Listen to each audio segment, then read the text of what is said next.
Hello, everyone. I hope you are having a good time, a safe time, and a healing time today evening in India and wherever you are across the globe. These are difficult times, and towards these times, we had organized this series called the Poems, Prayers, and Promises on behalf of Lighthouse. And our objective was really to harness the human collective, to just get ourselves together, to collect ourselves emotionally, to talk about some easy things at first, and then to start talking about some more difficult things. We did a whole lot of things over the last 5 weeks, and I really feel very humbled to be a part of this process. We went through ringing bowl meditation to bring all of us together emotionally and heartfully. And then we spoke about the 7 stages of grief. We spoke about how to speak to our children, how to speak to our adults, how to speak to our colleagues. And then we spoke about breathing techniques and pranayam, and how the mind, body, soul are all connected, and how therefore somehow this illness beyond a virus is a form of a self-fulfilling prophecy which we need to challenge by overcoming the mindset, the mind block, the fears, the trepidations, the apprehensions, how we can do better. And then we also spoke about the powerful language of love, loss, and death, and how to even talk about the untalkable, the unspeakable, how to get into a conversation with our near ones about things that happens that are inevitable, but that we find so difficult to even process. It is perhaps one of the best closures possible that today is the final session, the sixth episode of Poems, Prayers, and Promises. And it really fills my heart to have my dear sister and friend, Sara. I always look up to Sara for the storyteller she is, and also for the hand, heart, and soul and head that comes together through her language, through her thought process, and through everything she does and believes and becomes every day. And it is really my pleasure to present to you Sara Khan. A little introduction about Sara. I will read it out for you. Sara is an advocate, activist, and a peacemonger. Her ongoing work as an advocate for empathy has brought her to the school in to the schools in California, England, Saudi Arabia, churches, and on TEDx, Al Jazeera's, local newspapers, local TV, radio, podcast, and a feature, no less, in the Forbes magazine, the Muslims of America, and a cover story on the Toastmaster International magazine. In 2012, Sara was named one of the top 30 public speakers of the world by Toastmasters International. In 2021, the organization honored her on International Women's Day as one of the 5 inspirational females, alongside female icons such as the United States' youngest inaugural poet, Amanda Gorman, and the Guinness World Book Record endurance kayaker, Robin Benin Casa. Sara has presented keynotes and workshops for organizations in the United States, Middle East, and India, like the Inside Edge, Bank of America, Hult Prize, United Nations, Turkey, Discover Islam Behran, Ford India Private Limited, Infosys Limited, and so many more. And Sara is the co-author of Hidi Lee's Sexy with No Boundaries. It is, of course, my privilege to have Sara, and beyond all those external profile, which is so rich and so endearing, I know Sara also as a spiritual soul, also as a person who lives and wears her heart in the words she speaks. I want to take back a little context of the Poems, Prayers, and Promises. And as many of you who have been following this session very kindly, as many of you have seen me, I always start this session with our guest by reading out a few verses of a poem that goes with the theme of the day. And today, I landed on one poem by Rumi, which says it all about the words, the spirit, and the content of what we are going to talk about today. So without further ado, let me read it out to you. Be melting snow, Rumi. Totally conscious and apropos of nothing, you come to see me. Is someone here? I ask. The moon. The full moon is inside your house.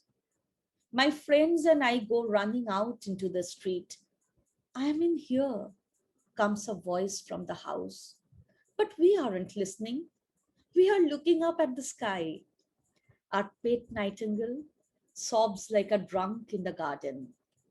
Ring doves scattered with small cries. Where, where? It's midnight. The whole neighborhood is up and out in the street, thinking the cat burglar has come back. The actual thief is here too, saying out loud, yes, the cat burglar is somewhere out in this crowd. No one pays attention. Lo, I am with you always means that when you look for God, God is in the look of your eyes, in the thought of looking nearer to you than yourself, or things that have happened to you. There is no need to go outside. Be melting snow. Wash yourself of yourself. A white flower grows in the quietness. Let your tongue become that flower. Sara, to you. Let your tongue become that flower. Indeed. Thank you so much, Sinjani. That was beautiful. I love Jalaluddin Muhammad Rumi. And actually, when you were sharing this poem, it reminded me of something that I just shared last night at in Vedanta Lovers Facebook group. Very similar to what you said about everything lies within us. If you find me not within you, you will never find me. For I have been with you from the beginning of me. So, it's all about how joy, it lies within us, how we are the self, the Brahman, the Atman, the God. So that was wonderful. And thank you so much for the gracious introduction. Good morning, or actually it's good evening for you guys. It's 5:30 in the morning for me. So welcome everybody. It is such an incredible honor and a pleasure to be here amongst you all. And, we've been, lately we've gone through a lot of ups and downs, isn't it? Because the world is in a constant flux of change, right? And we may not know what the future has in store for us. Yet, we are always reminded to embrace change. And that's not easy, isn't it? Now, change can be very painful, right? But would you guys like to know a secret about pain? Let me share it with you. Our pain can either turn us into a victim, shape us into a warrior, or transform us into a victor. It is our attitude that determines which one. Now, guys, I'm going to share with you a story. A few years ago, I was giving a talk in the Middle East on conflict resolution. And when I opened it up for discussion, I had a few people echo the same sentiment. I feel stuck. Now, have you ever felt like that before? Now, I don't mean feel stuck on the toilet, okay? This is not a keynote on laxatives. But one of the women who said that she felt stuck in her marriage, I asked her, have you ever considered leaving? She said, yes, but I can't. I have no choice. I said, why is that? Tell me. She said, well, there's a lot of reasons why. First of all, my kids would be devastated. Secondly, in my culture, a marriage is not between two people. It's between two families. So a divorce would adversely affect my parents' health. Plus, in my community, a divorce is such a taboo that I'm going to be stigmatized and ostracized by the elders of my community, not to mention by my family. And, if I get a divorce, I won't even be able to provide my kids with the same standard of living as their father does. So I don't want to go through all of that. Does any of this sound familiar to you? Having run a support system in the US for almost 2 decades, I've certainly come across a lot of people in a similar situation. I feel stuck. Now, I asked a gentleman in the crowd who also complained about feeling stuck. I said, why do you feel stuck? So he said, it's my job. I hate it. I said, why is that? He said, no matter what I do, no matter how hard I try, my boss just never appreciates me. Plus, I just don't like the culture here. It's too competitive. It's too contentious. People are disrespectful. There's just too much jealousy. I hate it. So I asked him, have you ever considered leaving? And believe it or not, he echoed the exact same sentiment as that woman. He said, yes, but I have no choice. So I said, why is that? Tell me. He said, I'm the sole bread earner in my family. Plus, in today's economy, it's impossible to find a comparable job. And believe me, I've tried and there's nothing out there.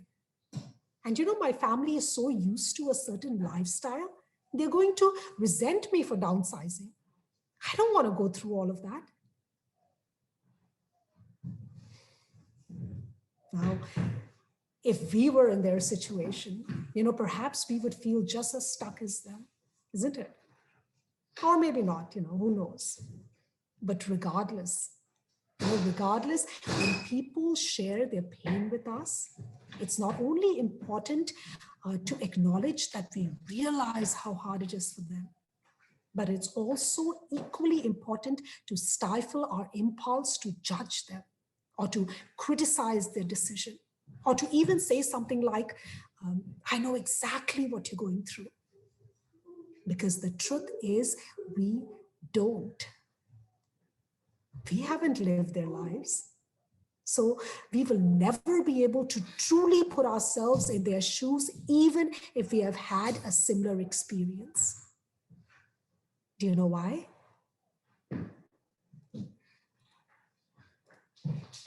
Because pain is personal.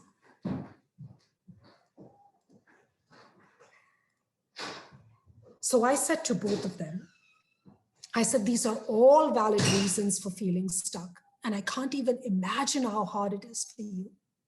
But there's only one thing I'd like to say. And that comes from my own personal experience of having gone through my own share of pain. And that is, when we believe that we are being controlled by situations, we start living our lives feeling like victims of circumstance. So let's try to shift our attitude, okay? So that we realize that we are not as weak, as helpless or powerless as we feel.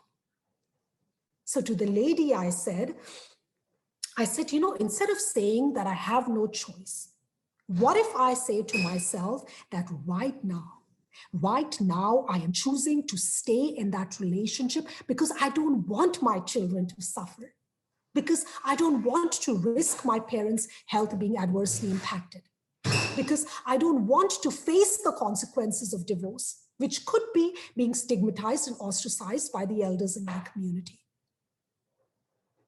And similarly, I said to the man, I said, instead of saying that I have no choice, what if I say to myself that right now, I am choosing to stay in this job because I don't want to lose my only source of income, because I don't want to adversely affect my family. Then that attitude will give me the courage to weather the consequences of sticking around until I choose to leave. And that is if I choose to leave and bear the consequences of leaving. Now, guys, there's consequences in both, isn't it? Staying or leaving, be it to a job or to a relationship. However, with the awareness that I'm living my life according to my choice. It enables me to shift my attitude from a victim to a warrior.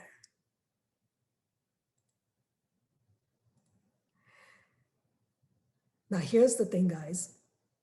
You know, if we know someone who's in this situation, who feels stuck, we cannot and we should not convince them to either stay or come out of a marriage or a job situation. That's because our viewpoint, you know, our suggestions, no matter how well intended, they come from our perspective, right? Which is shaped by our beliefs, our temperament, and our experience. And thus, it comes from our capacity to tolerate the consequences of either decision, not theirs. So the decision to stay or leave is theirs and theirs alone. And all we can do is support them in their decision and then empower and encourage them to see themselves as warriors, not victims of their circumstance. And now, if I'm in a similar situation or environment, and I'm making that choice to stay for whatever reason and for however long, the three things I can do to weather the consequences while sticking around are: number one, reclaim your power. So what do I mean by that? You know, guys, if someone wrongs me through their words or actions, it seems normal and natural to get upset, to get angry, to get offended, isn't it? Because that is our knee-jerk emotional reaction, right? In fact, you know, it may even reassure us that we're being courageous enough to stand up to such people. But does that momentary reassurance help us, or does it hurt us in the long run? That's the question we need to ask ourselves. Let me give you an example. If I were to throw a burning hot coal at someone, whose hand would get burned first? Mine, isn't it? Similarly, in order to fight back, those negative emotional reactions like anger, like hurt, like irritation, like frustration, which are unpleasant to experience, right? They have to be aroused in us first, which means we experience them first. They affect us before they reach their target. So is it worth it? Is it worth it to create and experience pain in order to inflict it on another? Even if they deserve it? Even if they are the ones who started it? You know, guys, if others can make us angry, if they can make us upset, if they can make us unhappy, it means that we are trapped in a state of emotional dependence. Their bad behavior is dictating our emotions. Now, like the famous philosopher Epictetus once said, anyone capable of angering you becomes your master. He can anger you only when you permit yourself to be disturbed by him. So, reclaim your power by not allowing anyone outside to control your inner peace. Number two, build your emotional stamina.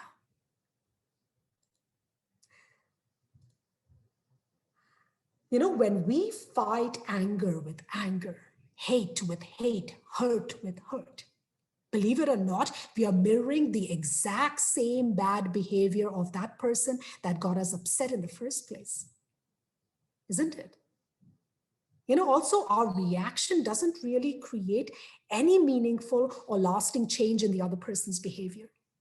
Instead, it further perpetuates the situation and only strengthens the negative feelings they already harbor towards us. So guys, if your intention is to be heard and to have the other person realize that what they did was wrong, then that won't happen when you blame the blamer or shame the shamer. Why is that? Well, because people take in very little information when they're being criticized, isn't it? Instead, they will get even more defensive and attack back. Instead of being reactionary, we must respond thoughtfully from a place of emotional stability. And if that person is a personality who will never realize that they are wrong and keep fighting, but yet we don't internalize their verbal attacks and react. And instead, we continue to remain calm and remain composed and collective. Then at some point, that person will exhaust themselves. After all, it takes two for a conflict to thrive.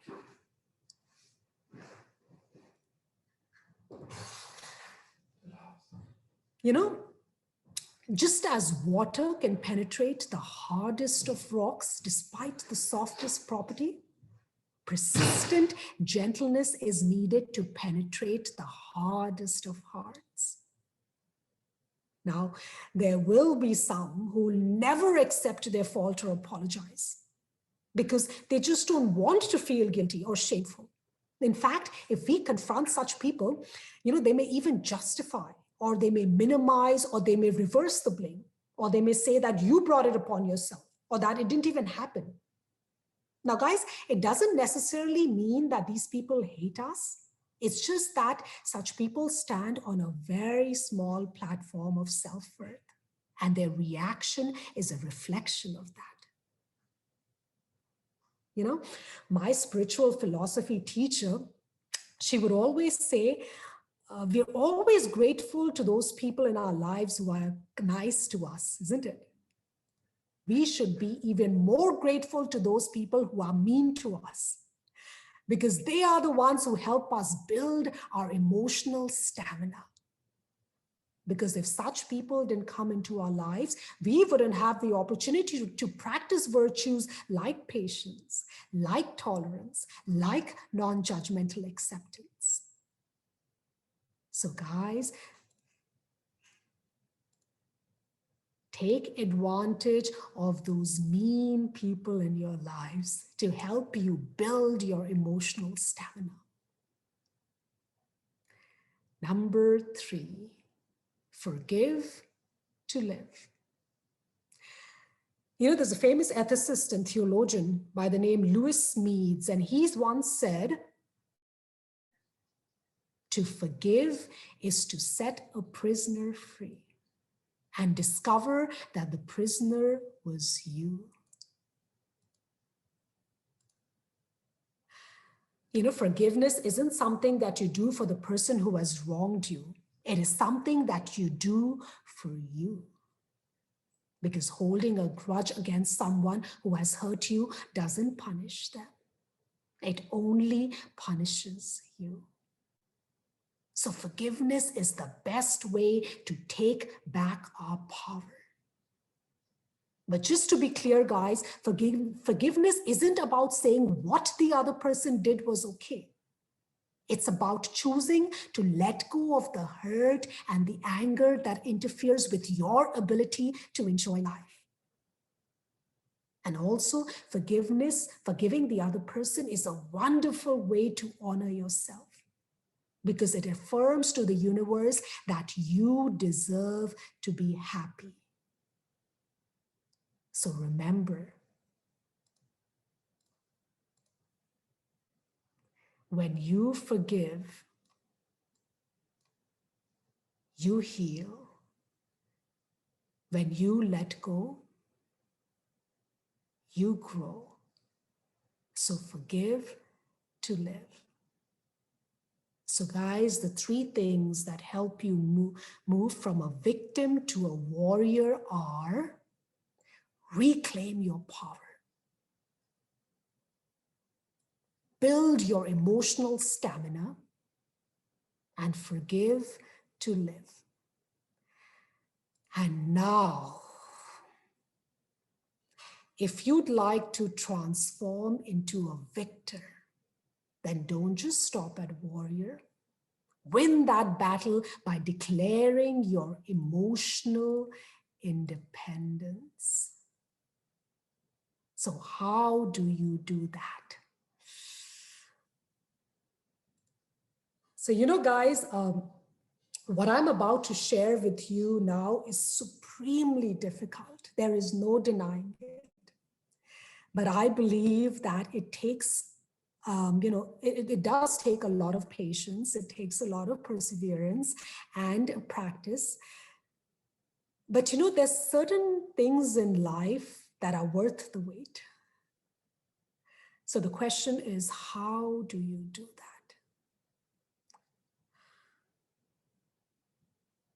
The inherent quality of a rose is that it radiates beauty and fragrance, isn't it? Whether it is given to celebrate the birth or commemorate the death of a loved one, right? Now, just like the rose, we all have such beautiful innate qualities like love, like peace, like joy, because that is our true nature. Yet one bad behavior from the other, and we let go of our innate beauty and reflect their ugliness back at them.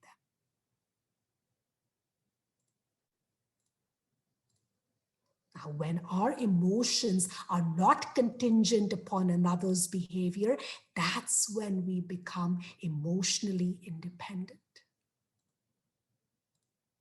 And once we become emotionally independent, we can tolerate any temperament because our inner tranquility is inviolate. And once we can tolerate any temperament, our attitude inspires transformation in others. Now, guys, when I think of people who exemplified emotional independence, two names come to mind. The first one is Nelson Mandela.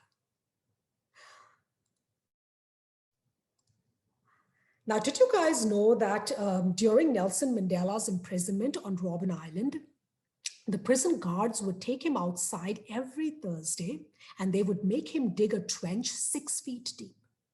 And when he was done, the guards would order Mandela to lie down in the ditch and then they would urinate on him. Can you believe that? Now, years later, when Mandela was about to be inaugurated as the first leader of South Africa, he was asked whom would he like to invite to his first formal dinner as president. And he replied, the prison guards from Robben Island. After going through such horrors in prison, we'd assume any ordinary person would be consumed by thoughts of revenge, isn't it? And yet Mandela had no resentment or anger. And now I want you guys to follow my train of thought, okay? If you have absolutely no resentment or anger, it means that you did not take offense to their words or actions, isn't it? And if you did not take offense, it means that there was no hurt created. And when there is no hurt, there is nothing to forgive, right? Now, due to Mandela's attitude and ability to maintain peace within, he was able to promote peace around and transform the lives of others. Now, his example also demonstrates one more thing. It demonstrates that the source of our suffering is not another's bad temperament, but our inability to tolerate it. Believe it or not, guys, we are prisoners of our personalities. Thus, in order to change our experience, we must work on the resistance our personality generates. And the reason our personality generates resistance is revealed in a much deeper truth, which may be very hard to digest. So are you guys ready?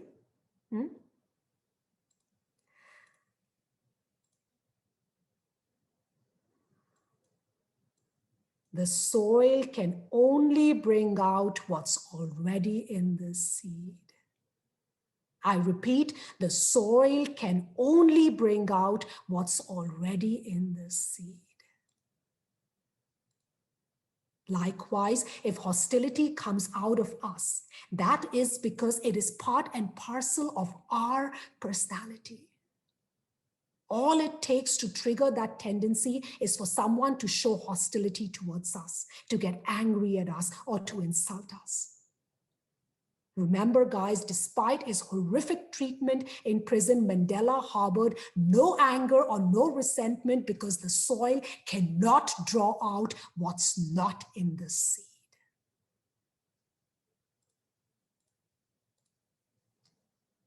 We are prisoners of our personalities.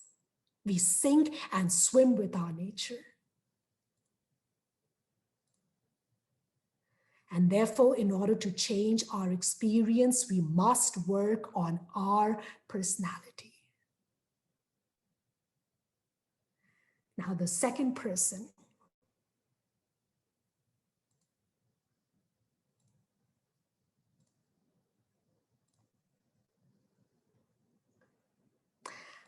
Holocaust survivor and best-selling author Viktor Frankl. The second person who epitomizes emotional independence. Now, you know, guys, Viktor Frankl, he was stripped of all of his earthly possessions and tortured in a Nazi concentration camp during World War II. And yet, due to his optimism, he survived and he helped others survive. And he believed that everything can be taken away from a person except the last human freedom, which is the ability to choose one's attitude under any circumstance. So you see, guys, while we may not be able to control the outer world, situations, people, their actions, we have full control of our inner world. And if we can maintain our inner peace despite outside turmoil by becoming emotionally independent, then it becomes easier to accept people and situations the way they are. Now, acceptance doesn't mean that we agree or we embrace the wrongdoing of the other. It only means that our inner peace is not dependent or disrupted by their wrongdoing. And this paradigm shift brings profound liberation because it transfers power from the external world back to ourselves. Now, the parable of Buddha and the second arrow arrives at the same truth. Now, did you know that Buddha once asked a student, if a person is struck by an arrow, is it painful? The student replied, yes, it is. And then Buddha asked, if a person is struck by a second arrow, is it even more painful? The student said, yes, of course. And then Buddha said,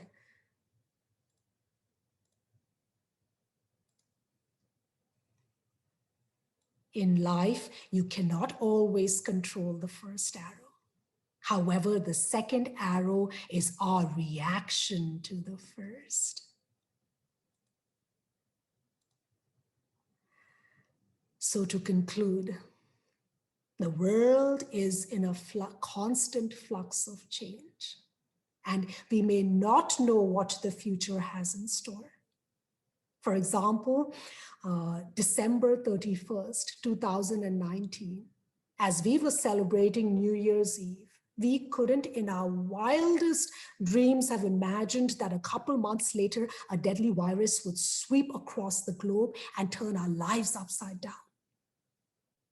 So change can be painful, isn't it? And yet, every painful experience carries a lesson. And we continue to suffer until it has taught us what we need to learn. And the biggest lesson pain teaches us is that our pain can either turn us into a victim, shape us into a warrior, or transform us into a victor. It is our attitude that determines which one. Over to you, Sinjani.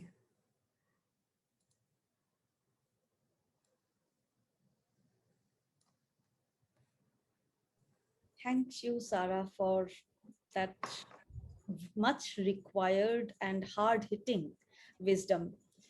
As you were speaking through the different aspects of your very insightful conversation, there are many things that came afloat. First is, of course, to think of a person who might have tormented us, who each one of us, if we have lived a life, we have been through our own hero's journey, where we have been thrown out of a certain equilibrium and we have been disrupted and we had to cope back and we were very lost. However, this time that antagonist is somebody who we cannot perceive.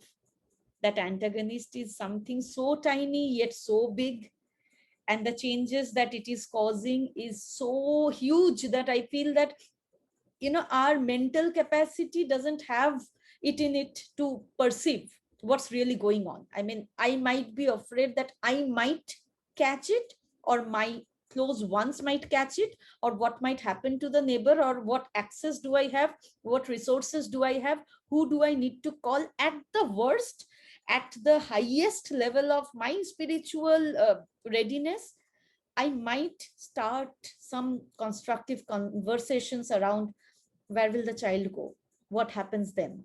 And that is perhaps the best we can stretch ourselves as unit human beings at our unit economy stage. But what's happening beyond is really a step in human evolution, no less. Mm-hmm. We are all Absolutely. suddenly being called up to a much higher spiritual level. I mean, we were maybe, in our first or second standard, whoever has started in whatever little way of trying to breathe, watch breathing, be mindful, corporatize the Buddhism, etc. And then suddenly there is this graduation and the, doctorate exams that we have been called up to. And we don't know this question paper. We don't know that. That's It's absolutely, very big. absolutely, Suniji. Very well said. And it's a journey. It's a lifelong journey. That's what spirituality it is. They're looking within and transforming ourselves in order to inspire others around. That's not a goal, but it is a life's purpose that just keeps. If we keep evolving as we keep going and as we keep expanding ourselves and evolving spiritually, it is amazing that everything that we thought that we are dependent on the outside, or everything that we assume that gives us joy on the outside, we realize that it's no longer that we no longer have to, we eventually start becoming a self-sufficient. And that is a tremendous feeling, to realize that you're no longer dependent on people or situations or the ups and downs of the world, to bring happiness or joy in your life. So yes, this time of COVID has made us pause, and all of us, whether we realize it or not, and introspect, which is extremely important. It is something that we should have been doing pre-COVID. But it is there's a lot to be grateful for, in that sense, that all of us have the opportunity now during COVID to do that, to work towards to work on self-development, towards self-sufficiency, which is extremely important for all of us. So true. So Good. true. Thank you. Sorry, I'm reading the chat over here. So yes, thank you. Yes, what you said is instrumental. And I feel that last year we were already challenging some of our preconceived notions around what is necessity, what do we need versus what do we want. And we never really looked around and saw the clutter and asked ourselves and challenged ourselves, what do you need and what do you want? Absolutely. What is essential Absolutely. service? What is luxury? Yes. Big Yes. questions at that point in time. And we were all told, build your emotional first aid box with three good things, gratitude list, etc. And this year, Mm. as we thought we passed the exam and we said goodbye to 2020 as if it was, a villain that entered our life, come Mm-hmm. 2021, and I think it has even stepped up. Now we are getting Mm. ready to even Mm. embrace our destiny, not Mm. just materialistic or spiritual, but to just let go of our desire to want to breathe Mm. when we don't have more breath in stock. So somewhere we Mm. are in wild surrender, we are down on our emotional knees, either peacefully Mm. or maybe we are throwing our arms in the air, but surrender we must. I feel Mm.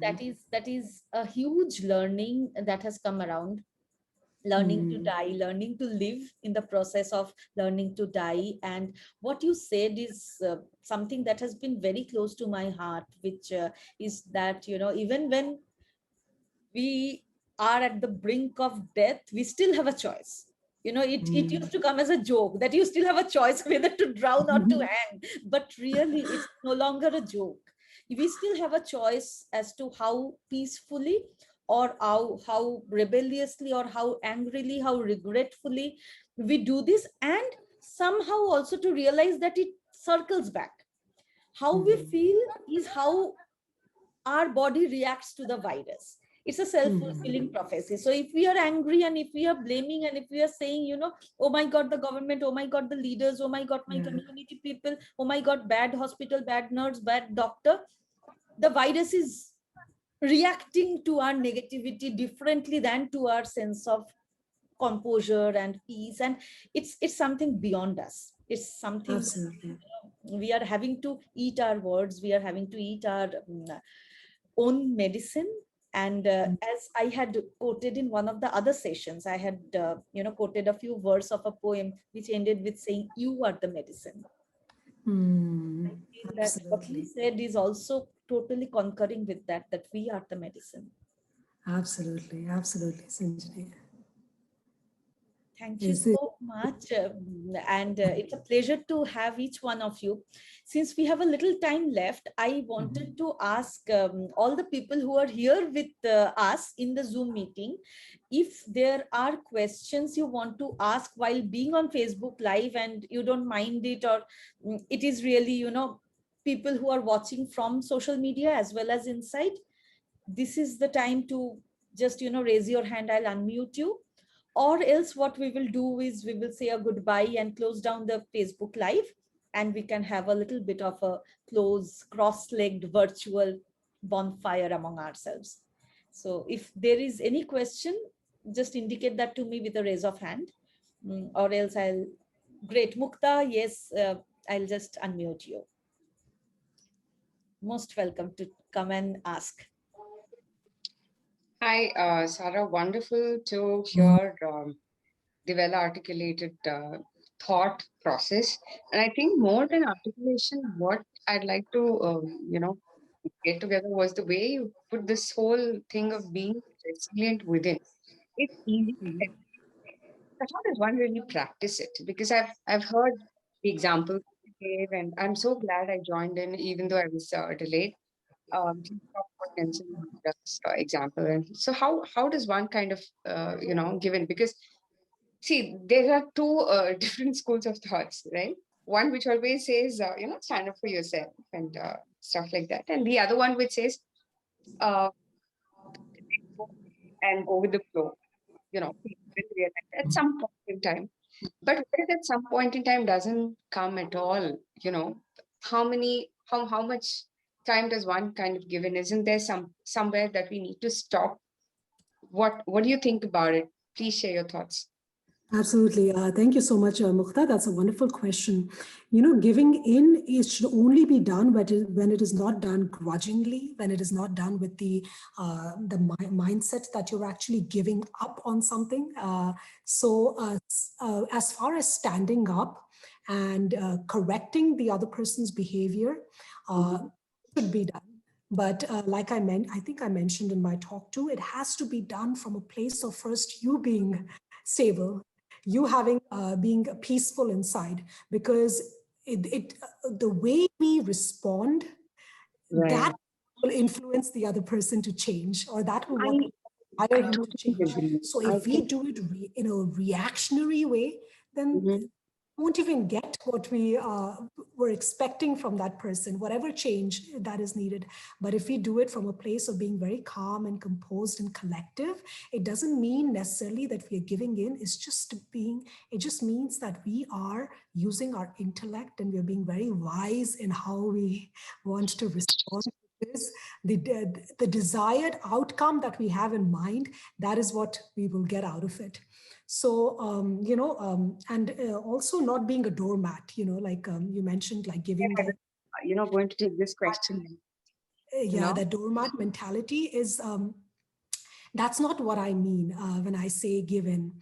What I mean is also choosing the right time to address certain disagreements that could result in conflicts. Because sometimes it's just two people just constantly bouncing off anger, right? Right. And that doesn't help.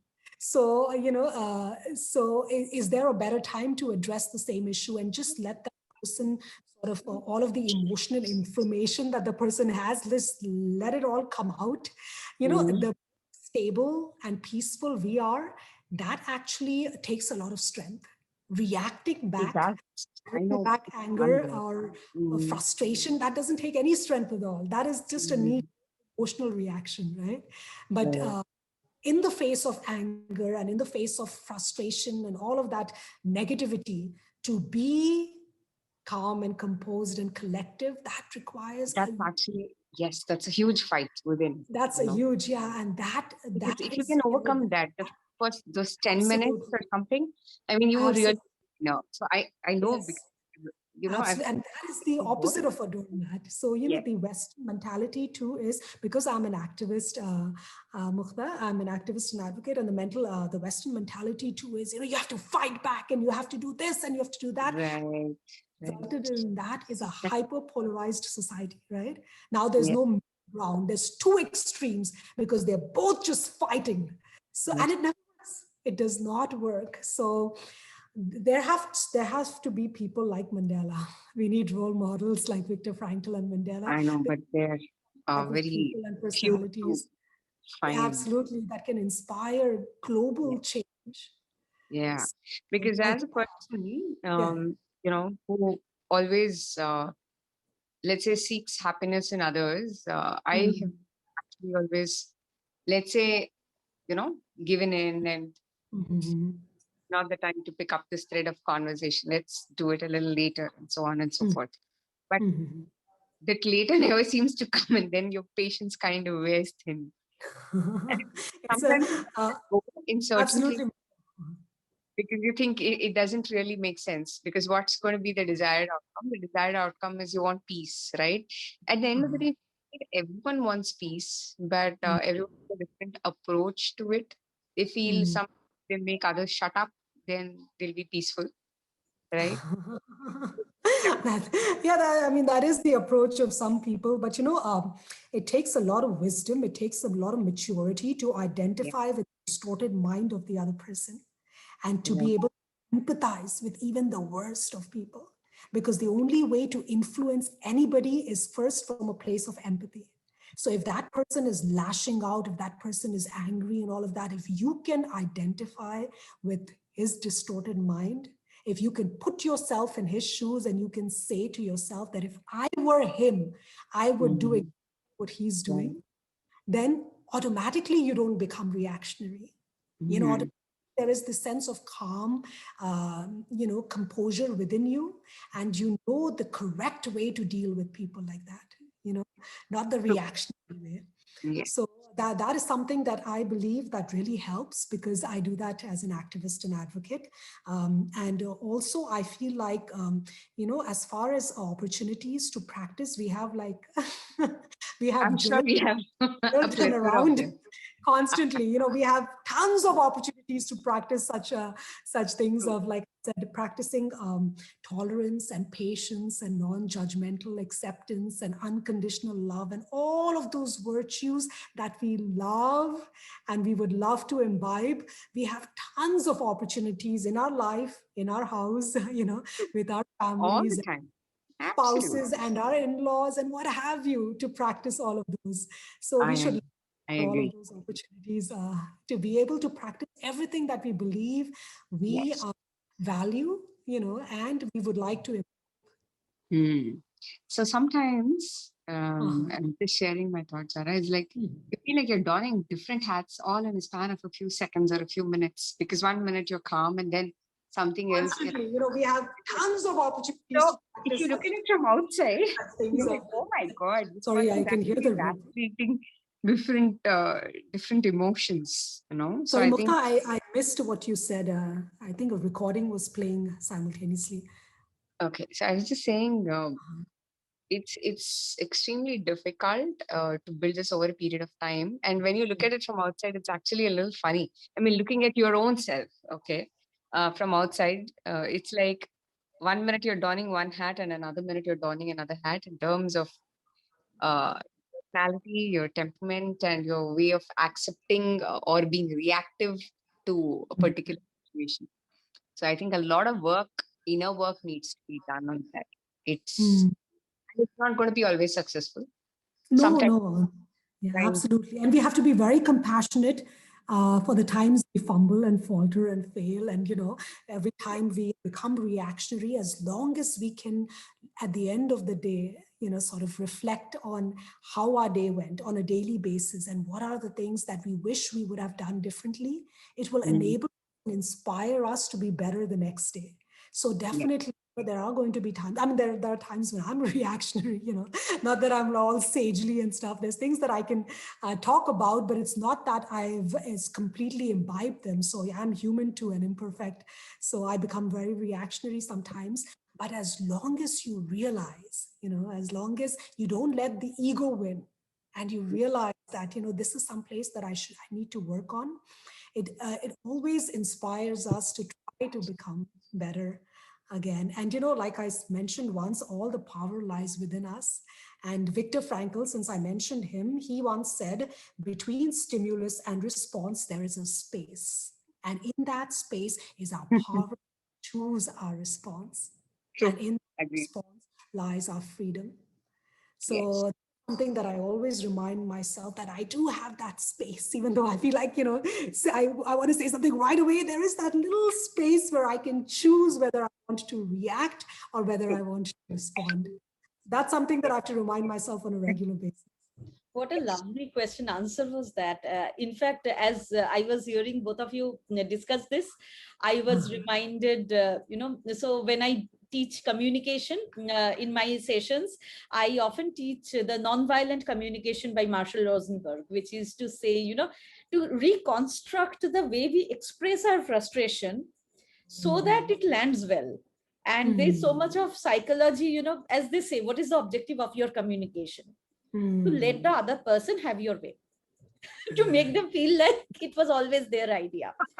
And I feel that, when I really love that way of, when I remember, of course, just like Sara, only when I remember at times, when we try to structure it, I see, I feel, I need, can you please? So first make it very objective, like I see that, like without any power word, without any adjectives, without any emotional triggering, I see this, that maybe you are upset. I see you are upset, or I It's such feel a Herculean task to do that so, when you're set so adjective, true. to not react, absolutely calm, irrespective of whatever's happening within. So, so true.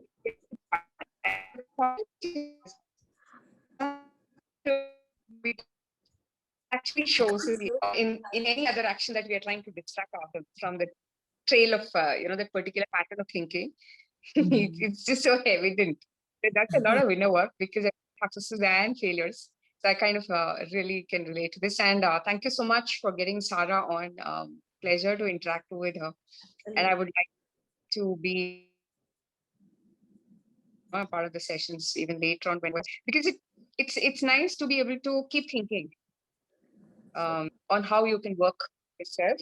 It's never going to be easy. You'll probably do that with your last breath, but have some successes. I think it makes you feel good because you're talking about the good of all at the end. Yeah. Some people won't be able to see it right away.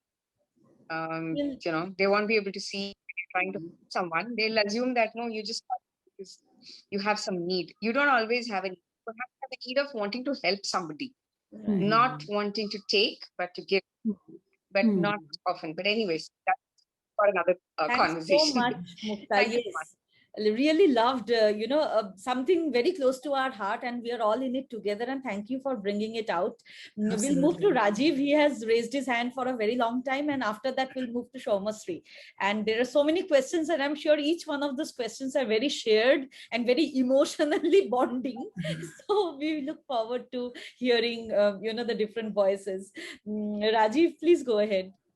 Sara, a strong voice. That is why I think you are most renowned public speaker and you have accolades in your kitty as well. So it's a great commitment because you are on live 5:30 a.m. from California. This speaks a lot of commitment. Second thing, you said many things. So to say just everything lies from within. Everything starts from within. So your examples were very much fantastic. And I'm reading this Viktor Frankl book right now. The question I would like to ask, because since some turning point in your life, you have inculcated those attributes which you discussed, starting from emotional independency and then attitude, then context, strong context on your back. So because this training or this self-learning is always evolving. Some areas you must be working right now. So I would like to know that area so that this list become more expanding. So, absolutely. Rajiv, I'm going to disclose some stuff here, and hopefully I won't have a vulnerability hangover tomorrow. But I've had tons of experiences in my life due to which I developed a lot of psychological suffering, mental health issues. I had a post 9/11 Islamophobic attacks for almost a decade, led to severe social anxiety and agoraphobia. So there were times that I couldn't even leave my house. I had to go through intensive therapy. That was one experience. Then I recently had a traumatic experience that led to PTSD. I just recently recovered from PTSD. So if you know what PTSD is like, it's you replay the traumatic incident over and over and over again. So your memory is your enemy. So that was the one thing that I just recently recovered from. And like I said, there's always, life is full of ups and downs, and spirituality is a constant journey, and every adversity can either break you, or if you can see it as an opportunity to expand and evolve, it can really transform you. So this PTSD experience that I had, because of which 2 years ago, I lost almost 70% of my hair. It was like a chemo, like undergoing chemotherapy or something. So it had a lot of, painful experience, both physical and emotional. And what I learned from this is that, first of all, it's so hard to live in your present moment. When you've had some really painful, traumatic experience, it becomes so easy to constantly replay that memory over and over again. And you get so used to it, it's like before PTSD, it was depression, it became chronic, and then it became PTSD. And, a psychologist, usually doctors, or at least doctors here, psychologists say that PTSD is something that you can't recover from. And that is so not true. Because when I had a severe agoraphobia and social anxiety, I was the worst patient. And it was a miracle that I recovered from that. In fact, I'm invited to that hospital now to give talks to patients and to the therapists there. So you can recover out of absolutely any ailment, any ailment whatsoever. I'm not talking about schizophrenia and bipolar that need medication. I'm talking about anything that's got to do with anxiety, depression, and PTSD is chronic, depression at the lowest level. So you can recover out of anything as long as you are determined, you have the willpower to do it, you have the patience and the persistence to go through it. And, what helped me a lot is really diving deep into spiritual philosophy. So basically what I did was I started studying Vedanta. And believe it or not, guys, any kind of psychological treatments or what have you, from meditation to talk therapy. I studied tapping therapy, mindfulness-based stress reduction, anything and everything. They give terrific symptom relief and excellent symptom relief, but knowledge is the only cure. Knowledge is the only cure to any form of psychological suffering. And by knowledge, I don't mean only being inspired by knowledge. I mean, you really have to let it, seep in drip by drip, and you have to imbibe that. You have to become it. And that takes time. That's very gradual. So when I started Vedanta, and this is last year, very new. So, I'm talking about PTSD, like literally last year. That went on until last year. And then when I started Vedanta, I started taking classes, and it took around 2 months. It took 2 months of daily studying and waking up at 4 a.m. in the morning. So studying Vedanta from 4 to 6, and then reflecting on and trying to sort of put it into practice as much as you can, the knowledge that you have. And then at night, reflecting on what you did throughout the day. So in 2 months, I recovered from PTSD. So, and that's very recent. So, guys, if you are going through anything in life,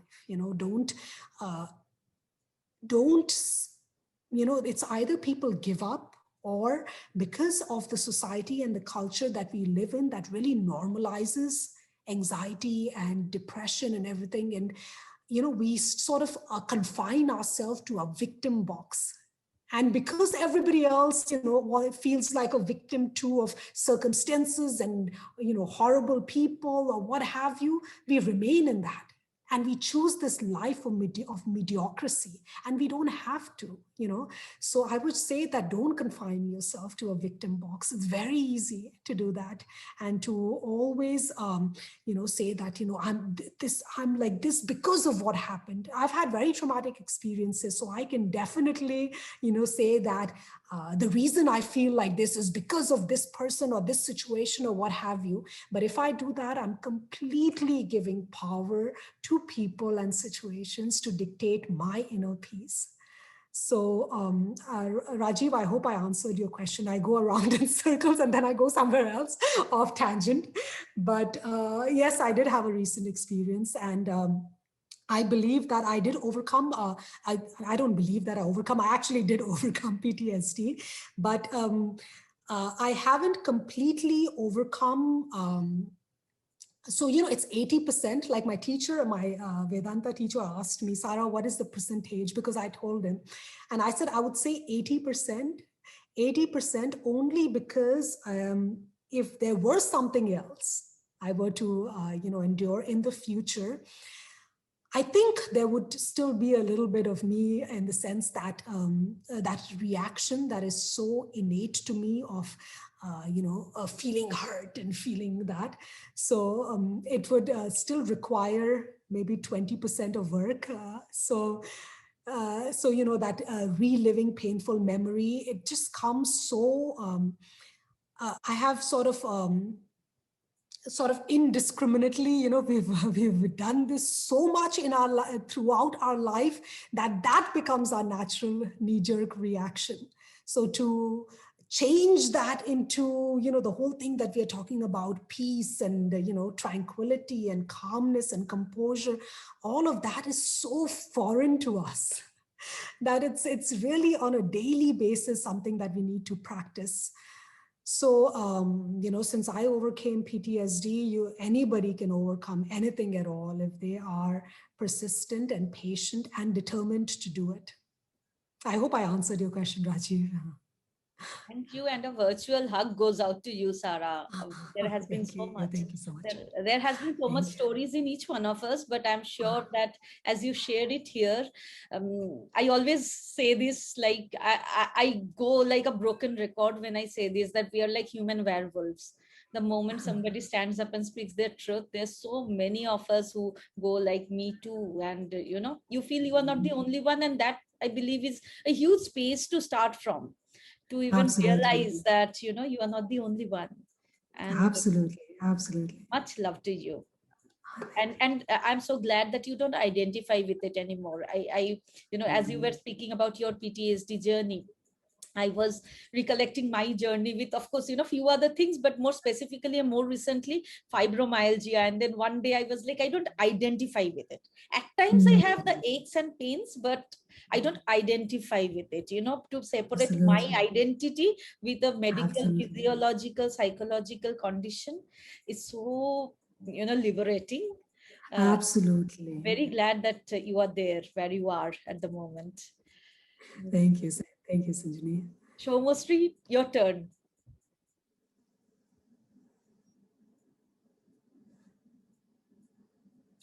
Shomostri, are you able to unmute yourself?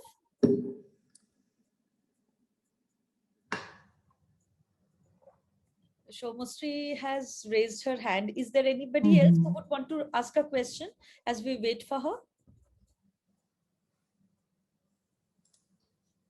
Okay, in that case, let me do this. Let me do a formal closure for Facebook as people watch us. And then after we have gone off the live telecast, we can take it more informally with all of us on equal sized windows on the screen, just as we are in live. All of us are absolutely exclusive as well as equal. But before we go into that, of course, a big thank you, Sara, to you. And a big thank you to each one of you who are there on the screen with us, inside the meeting, watching us, would watch us later on. When I started these sessions, poems, prayers, and promises, I did not have an end in sight. I frankly, like most of us in India, we were like suddenly thrusted into a situation we have not thought of. We thought it was, we have come past, we have announced our victory, we were somewhere, and suddenly there were everything that was going on, like WhatsApp messages saying a 6-month baby, anybody ready to adopt? She doesn't have parents anymore. 22-year-old man, 30-year-old new mother leaving 2-month-old newborn behind. And it was hard, and it was differently perceived by, of course, each one of us based on our readiness, based on our personality. But somewhere we were all very deeply shaken up. Like, it really shook us up. We were really very, this is something we have not seen. This is something that we have not read in history. This is something our parents have not seen in their lifetimes. And what could we do? And my journey with poems, prayers, and promises really began there. What can I do? I am not one of those people who can go around and tap networks and get oxygen concentrators in place. That is not one of my core strengths. That's not my personality. I'm more of a deep thinker, and I love to go inside. And I knew that there was as much urgency outside as much there was inside. There was a huge relevance of how we are thinking of these times. And it was a self-fulfilling prophecy. If you are angry, if you are sad, if you are blaming, if you are pulling your hair, somewhere it made you more sick. And I just tried to answer this question in my own way, that what can we do? So as I recollected at the beginning of today, we started with meditation, we went into breathing, we went into the 7 stages of grief, we went into community network and health with one of my dear friends who is also from Toastmaster, just as me and Sara, where he's doing so much about, pulling in resources together. And, one session I'm particularly proud of is one that took a lot of me to arrange, which is the language of love. how to even ask and decide and think in advance, where we have kept the bank papers, what is the insurance, where does the baby go, or whatever, or how to even go beyond the emoticons and the RIP to actually hold space and be soft and hold virtual hands. And that session and the entire journey was very intense, and it couldn't have been better closed than by today's episode with Sara. I'm ever so grateful this happened. And here we are saying goodbye on behalf of Poems, Prayers, and Promises. From Lighthouse, we would be back with many new events, many new workshops. We'll keep talking, we'll keep telling stories. Our theme is to tell stories, and we believe that stories change the way we perceive us, people around us, interpersonal, social, professional, universal. It is all in form of stories that we are digesting or we are giving out to the world. So stories will be our anchor, stories will be our navigation, and see you at Lighthouse over and over again. But here's to Poems and Prayers and Promises, because I think that this episode will be one that will stay with us. Thank you.